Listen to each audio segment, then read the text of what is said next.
Welcome to Chandu RK. ఇప్పుడు headlines చూద్దాం.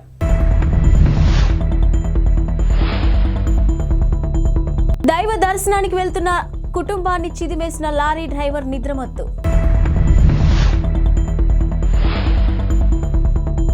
Parliament ఎన్నికల్లో గులాబీ జెండా ఎగరాలి, కేటీఆర్ పిలుపు.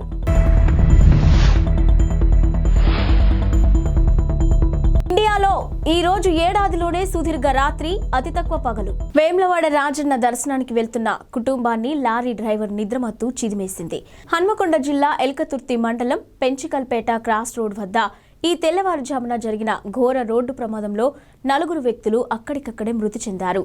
గాయపడిన మరో 3 వరంగల్ ఎంజీఎం ఆసుపత్రిలో చికిత్స పొందుతున్నారు. పూర్తి వివరాల్లోకి వెళ్తే ములుగు జిల్లా ఏటూరు నాగారానికి చెందిన అన్నదమ్ములైన కాంతయ్య, శంకర్ కుటుంబాలు వేములవాడ రాజరాజేశ్వర స్వామి దర్శనానికి కారులో బయలుదేరారు. అయితే తెల్లవారుజామున వీరు ప్రయాణిస్తున్న కారును పెంచికల్పేట వద్ద కరీంనగర్ వైపు నుంచి వస్తున్న లారీ అతివేగంగా ఢీకొట్టింది. ఆ వేగానికి కారు పక్కనే ఉన్న పొదల్లోకి వెళ్లిపోయింది. కారు నుజ్జునుజ్జైంది. ఇక తీవ్ర గాయాలతో కారులో చిక్కుకున్న వారు బయటకు వచ్చేందుకు చేసిన ప్రయత్నాలు విఫలమయ్యాయి. సమాచారం అందుకున్న పోలీసులు అక్కడికి చేరుకునేసరికి వారిలో 4 మృతి చెందారు. తీవ్రంగా గాయపడిన 3ని వరంగల్ ఎంజీఎం ఆసుపత్రికి తరలించారు. ప్రాథమిక సమాచారం ప్రకారం లారీ డ్రైవర్ నిద్రమత్తే ప్రమాదానికి కారణమని పోలీసులు చెప్తున్నారు. డివైడర్ను దాటి మరీ వచ్చి కారును ఢీకొట్టింది. అయితే లారీ డ్రైవర్ పరారీలో ఉన్నట్టు పోలీసులు తెలిపారు. మృతుల్లో అన్నదమ్ములు కాంతయ్య, శంకర్, భరత్, చందన ఉన్నారు. ఇక గాయపడిన వారిని రేణుక, భార్గవ్, శ్రీదేవిగా గుర్తించారు. కేసు నమోదు చేసుకున్న పోలీసులు దర్యాప్తు చేస్తున్నారు. వచ్చే పార్లమెంటు ఎన్నికలకు అందరూ సిద్ధంగా ఉండాలని బీఆర్ఎస్ హైదరాబాద్ కార్పొరేట్లకు, పార్టీ శ్రేణులకు ఆ పార్టీ వర్కింగ్ ప్రెసిడెంట్ కేటీఆర్ పిలుపునిచ్చారు. తెలంగాణ భవన్లో కార్పొరేటర్లతో కేటీఆర్ గంటపాటు సమావేశమయ్యారు. ఈ సందర్భంగా ఆయన మాట్లాడుతూ హైదరాబాద్లో బీఆర్ఎస్ బలంగా ఉందని, అసెంబ్లీ ఎన్నికల్లో సత్తా చాటిందని చెప్పారు. ఇదే పట్టుదలతో పార్లమెంటు ఎన్నికల్లో సైతం గులాబీ జెండా ఎగరవేసేందుకు సిద్ధం కావాలని, ఇక కలిసికట్టుగా పనిచేద్దామని అన్నారు. ఇక అసెంబ్లీ ఎన్నికల ఫలితాలతో ఎవరూ నిరాశ చెందొద్దని, ప్రజల తరపున బాధ్యతాయుతమైన ప్రతిపక్షంగా వ్యవహరిద్దామని చెప్పుకొచ్చారు. ఇక అధికారంలో ఉన్న ప్రతిపక్షంలో ఉన్న ప్రజల సంక్షేమం కోసం పనిచేసే పార్టీ బీఆర్ఎస్ అని అన్నారు. దేశవ్యాప్తంగా చలిపులి పంజా విసురుతుంది. అన్ని ప్రాంతాల్లోనూ కనిష్ట ఉష్ణోగ్రతలు నమోదవుతున్నాయి. ఇక శీతాకాలంలోని మాత్రమే కనిపించే ప్రకృతి మార్పులు ఆవిష్కృతమవుతున్నాయి. ఇక చలికాలం మాయాజాలంలో భాగంగా భారత్ నేడు అంటే శుక్రవారం సుదీర్ఘమైన రాత్రి, అతి తక్కువ పగటిపూటని గమనించనుంది. సీజన్ మార్పులో భాగంగానే ప్రతి ఏడాది డిసెంబర్ 21 లేదా డిసెంబర్ 22న ఈ కాల పరివర్తన జరుగుతుంది. దీన్ని ఇంగ్లీష్లో వింటర్ సోలిస్టిక్ అని పిలుస్తారు. ఇక భూమి ఉత్తర అర్ధగోళం సూర్యుడికి దూరంగా వంగినప్పుడు శీతాకాలం అయనాంతం ఏర్పడుతుంది. ఈ సమయంలో భూమి తన అక్షం మీద 23.4 డిగ్రీలు వంగుతుంది. ఈ కారణంగా భూమి ధ్రువం పగటిపూట సూర్యుడికి దూరంగా ఉంటుంది. అందుకే అతి తక్కువ పగలు, సుదీర్ఘమైన రాత్రి ఏర్పడతాయి. ఈ మార్పు కారణంగానే డిసెంబర్ 22 శుక్రవారం నేడు భారత కాలమానం ప్రకారం ఉదయం 8:57 శీతాకాలపు అయనాంతం సంభవించింది. ఇక ఫలితంగా ఉత్తరార్ధగోళంలో అతి తక్కువ పగటిపూట సంభవిస్తుంది. దాదాపు 7:14 మాత్రమే పగటిపూట వెలుతురు ఉంటుంది. పంజగుట్ట ఎర్రమంజిల్లోని ఓ షాపింగ్ కాంప్లెక్స్లో తాజాగా అగ్ని ప్రమాదం చోటు చేసుకుంది. శుక్రవారం ఉదయం ఎర్రమంజిల్లోని ఓ భవనంలో అకస్మాత్తుగా మంటలు చెలరేగాయి. సమాచారం అందిన వెంటనే ఘటనా స్థలానికి చేరుకున్న అగ్నిమాపక సిబ్బంది మంటలను ఆర్పేందుకు ప్రయత్నిస్తున్నారు. భవనంలో చిక్కుకున్న వారికి బయటకు తరలిస్తున్నారు. అయితే 6వ అంతస్తులో చిక్కుకున్న వారిలో 6 సురక్షితంగా బయటకు తీసుకొచ్చారు. ఈ ప్రమాదానికి కారణం ఏమిటనేది ఇంకా తెలియరాలేదు. తిరుమలలో వైకుంఠ ద్వార దర్శనానికి అన్ని ఏర్పాట్లు పూర్తయ్యాయి. రేపటి నుంచి జనవరి 1 వరకు భక్తులకు వైకుంఠ ద్వార దర్శనానికి అనుమతించనున్నారు. తిరుపతి, తిరుమలలోని మొత్తం 9 ప్రాంతాల్లో 90 కౌంటర్ల ద్వారా టోకెన్లు జారీ చేస్తున్నారు. నేటి మధ్యాహ్నం నుంచి 2 గంటల నుండి దర్శనం టోకెన్లు జారీ చేయాలని నిర్ణయించగా భక్తులు పోటెత్తడంతో ముందుగానే టోకెన్ల జారీని మొదలుపెట్టారు. ఇక మొత్తం 4,23,500 టికెట్ల జారీని చేయనున్నారు. అయితే ఈ కార్యక్రమంలో భక్తుల సౌకర్యార్థం ప్రత్యేక క్యూ లైన్లు, పరిసరాల్లోనూ అత్యవసర సమయాల కోసం అంబులెన్స్లను ఏర్పాట్లు చేశారు. రేపు వైకుంఠ ఏకాదశిని పురస్కరించుకొని శనివారం వేకోజామున 1:45 నుంచి వైకుంఠ ద్వార దర్శనాన్ని ప్రారంభించనున్నారు. విష్ణు నివాసం, శ్రీనివాస నివాసం, గోవిందరాజస్వామి సత్రాలు, భూదేవి కాంప్లెక్స్, రామచంద్ర పుష్కరిణి, ఇందిరా మైదానం, జీవకొండ హైస్కూల్, భైరాగి పట్టెడలోని రామానాయుడు హైస్కూల్, ఎంఆర్ పల్లిలోని జెడ్పీ హైస్కూల్ కౌంటర్లలో టోకెన్లు జారీ చేస్తున్నారు. RRR సినిమాతో టాలీవుడ్ స్టార్ హీరోలు జూనియర్ ఎన్టీఆర్, రామ్ చరణ్ అంతర్జాతీయ స్థాయిలో ఖ్యాతిని గడించారు. ఈ సినిమా ద్వారా ఇరువురు పలు ఘనతలను సొంతం చేసుకున్నారు. ఇక జూనియర్ ఆర్టిస్ట్ ఆస్కార్ కమిటీలో స్థానం కూడా సంపాదించాడు. పలు ఇంటర్నేషనల్ మ్యాగజైన్స్ ఫ్రంట్ పేజీలపై కూడా మెరిశాడు. అయితే తాజాగా మరో ఘనతను సాధించాడు. ఏషియన్ వీక్లీ న్యూస్ మ్యాగజైన్కు బ్రిటన్లో ఎంతో పాపులారిటీ ఉంది.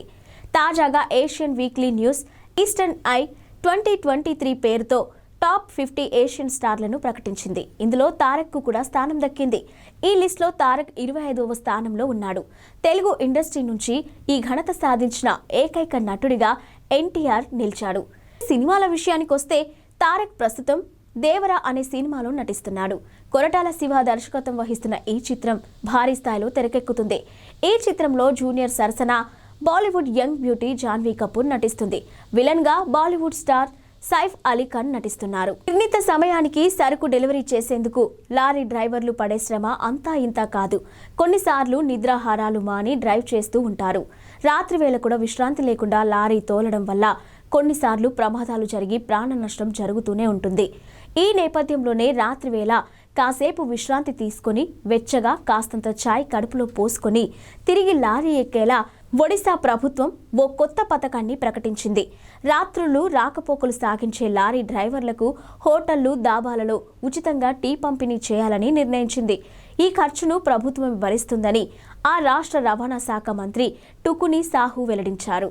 ఇక రాత్రి వేళ డ్రైవర్లు టీ తాగి కాసేపు విశ్రాంతి తీసుకునే ఏర్పాట్లు చేస్తున్నట్టు తెలిపారు. ఇక రాష్ట్రంలోని 30 జిల్లాల్లో లారీ టెర్మినల్లను నిర్మిస్తామని, వాటిలో డ్రైవర్లు నిద్రపోవటానికి, స్నానాలకు సౌకర్యాలు ఉంటాయని పేర్కొన్నారు. అక్కడ కూడా చాయ్, కాఫీ వంటివి అందుబాటులో ఉంటాయని మంత్రి వివరించారు.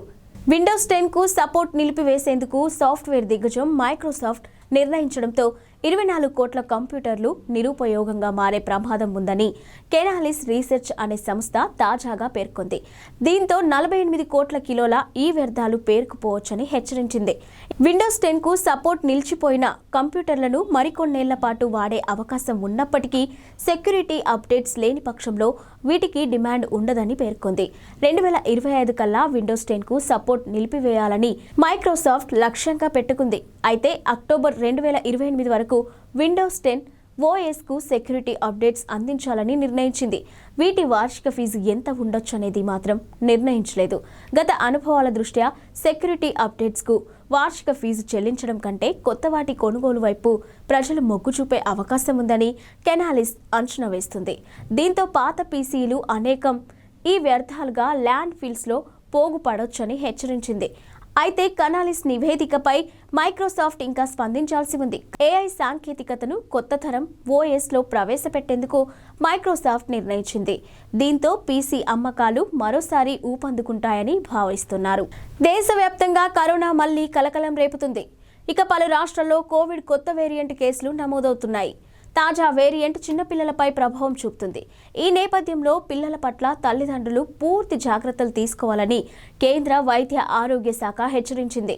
తెలంగాణలో సైతం రోజు రోజుకు కేసుల సంఖ్య పెరుగుతుంది. ఇక హైదరాబాద్లోనూ 2 పిల్లలు కరోనా బారిన పడ్డారు. నగరంలోని నీలోఫర్ ఆసుపత్రిలో వీరి పరీక్షలు నిర్వహించగా కోవిడ్ నిర్ధారణ అయింది.